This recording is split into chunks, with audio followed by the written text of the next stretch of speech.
All right, shalom, shalom, shalom. First, I'm going to give honors, glory, praise due to Yahweh, Bashem, Yahushai, Bashem, Kakadash. Double honors to the apostles and elders, a great millstone. Peace to Akim that's doing his work on the four corners of earth. I'm Brother Y from the GMS Detroit camps. And this video that you see, okay,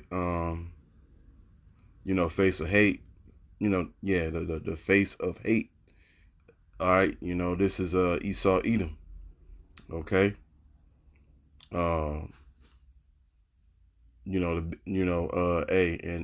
These Edomites, they're thirsty for a race war, and it is gonna happen. It's biblical, okay, but it's not gonna go the way they wanted to go. But I'm gonna go ahead, play this clip, and we'll get to some scriptures. And this is mostly this ain't gonna be a long video, so.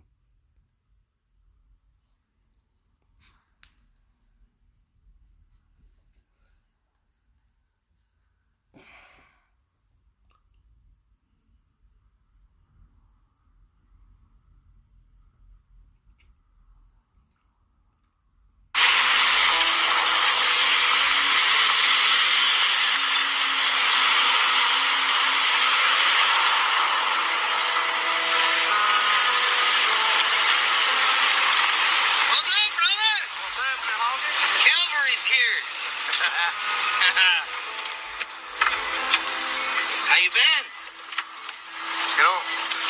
Thought we'd fix the same shit, different smell. Living the dream. Fix the groundhog problem. You doing, brother? Hey, what's going on, bro? What's happening? Good to see you, man. Good to see you. Oh yeah. Shoot some guns and blow some shit up. I'll grab my pistol and meet you up at the deck. What kind of members would you recruit for your organization? No black. Yeah.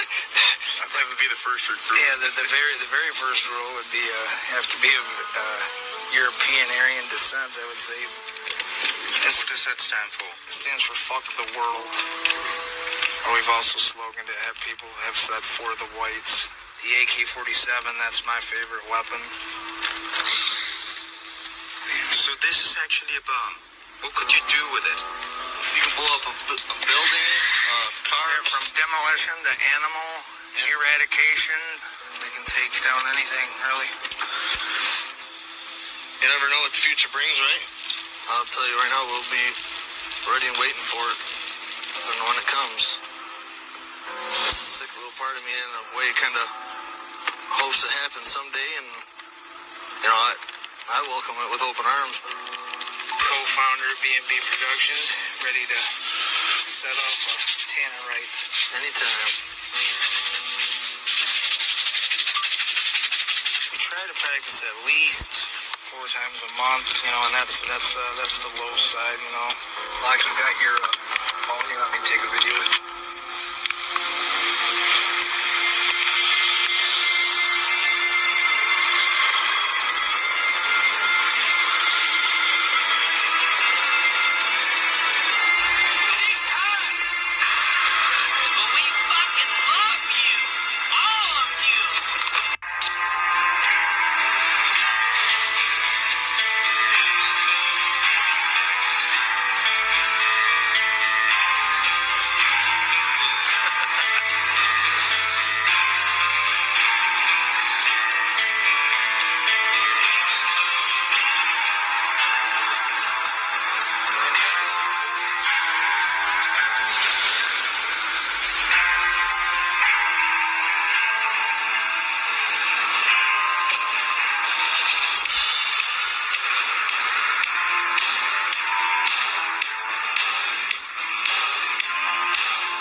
They act like they ain't ate in years every time they eat.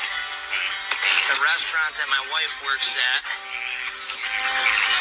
we get scrap food from there, so I feed them. Regular scraps from the restaurant, and then I also feed them grain and corn. As a child, I saw skinheads assault a black man just because of his skin color. The attack terrified me, and since then, I've been curious to understand what makes some people hate others based on race alone. My curiosity led me into the white supremacy movement, with the intention of writing a book and doing a documentary movie about why more Americans joined hate groups. But when I met the leader of the Ku Klux Klan in Michigan, an unlikely friendship began, and I got personally involved in the story. Evan, how are you? I'm good, how are you? Good. Pleasure to Nice to meet meet you. you. Yes, you Likewise. as well. Thank you for having me here. Absolutely. This is my home. After 10 years, it would turn out that I had been walking in the footsteps of not only a friendly, but also dangerous extremist. And I had it all on tape. I'm recording. What was going on with the fire over there? I burn all my paper mail. Why? Just afraid of the government or somebody going through my mail, and I don't want anybody going through my mail. You know, in the past, they've gone through people's trash to, get info on them and get into their personal livelihood and stuff. So all my mail and personal issues I burn. Jason gladly told me about the joy of living in the countryside. And to him, that meant being far away from people of other races. There is a lot of riffraff, and we used to not have any niggers live around here at all. Mexicans are starting to move in, so I don't care for it at all. You know, the crime rate's coming up, and of course, you see them with the white women all the time. You know, and to me, it's a genocide to both of our races. I just don't understand it.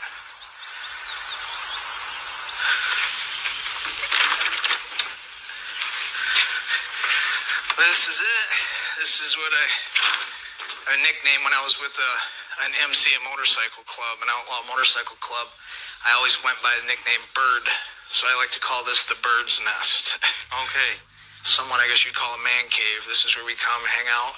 We got a heavy bag for training for martial arts and boxing, and white supremacists and me come and reminisce and talk and sometimes hold meetings and catch up on current events. And So, I see you've got a lot of things here on your walls that would offend quite a lot of people. What is it? it's just all the guys that have battled and have been killed by the government and died for what they believe in. I feel that we need to honor them. And these are that's a target from the shooting range. We do a lot of shooting and practicing and preparing, you know. And what are you preparing for? Well, we believe that we call it Rahola, and we believe it's going to be a racial holy war. And there you go. So yeah, you know, hey, these Edomites, hey, is in their spirit. Okay. You know, they know they're losing, you know, they know that in their spirit that they're gonna lose the kingdom. Okay, another kingdom is coming. That's the kingdom of Yahweh Ba'Shem, Yahweh Shai, that's coming. And so yeah. You know, this guy, you know, he also brought up, and he had to bring it out that, you know, he don't like it, you know, his women mixing with Jake, you know, and but what he failed to realize is those kids are Israelites. If they have a kid, okay, if an Edomite woman has a kid by an Israelite man, that kid is an Israelite, regardless how much he look like his mother. Regardless, that kid's still an Israelite. Now, if a Jake woman get with an Edomite man or any other nation that's not of the 12 tribes, the kid could look like his mother, but it'll still be the nation of the nation that she slept with, you know, regardless how he looked, you know. But but anyway, yeah. So yeah, the first thing that's gonna really happen is hey, you're gonna have your civil war, and quickly, it's gonna turn into a race war. All right. But let me get a few scriptures right quick. You know. All right. Let's get out of there. Let's grab this. Okay. Uh, let me grab.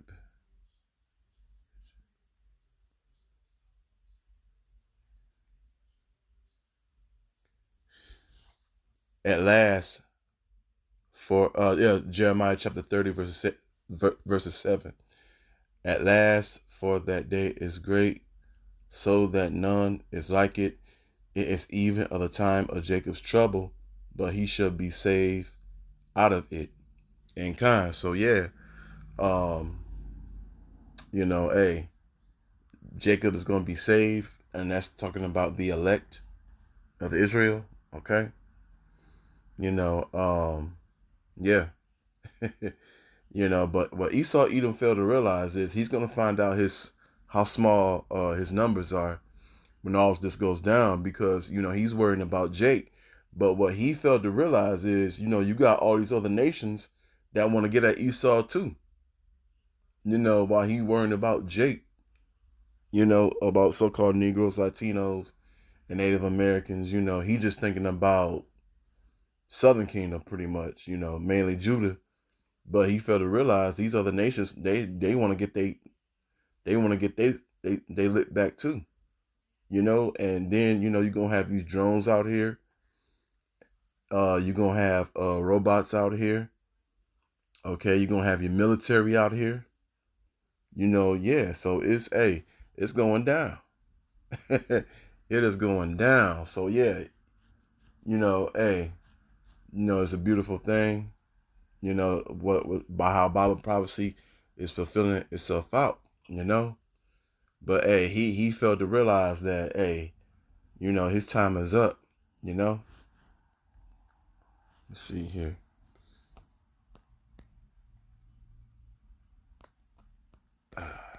Grab something right quick.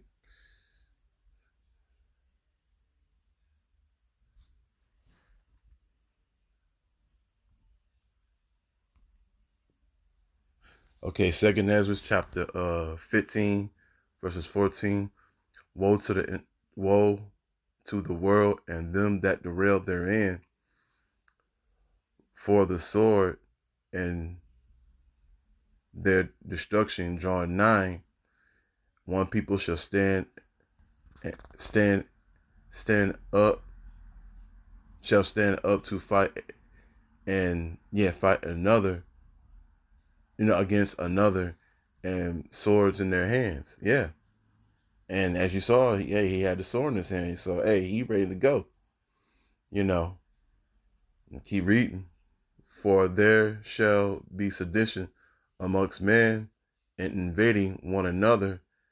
They shall not regard their kings, neither princes. All right.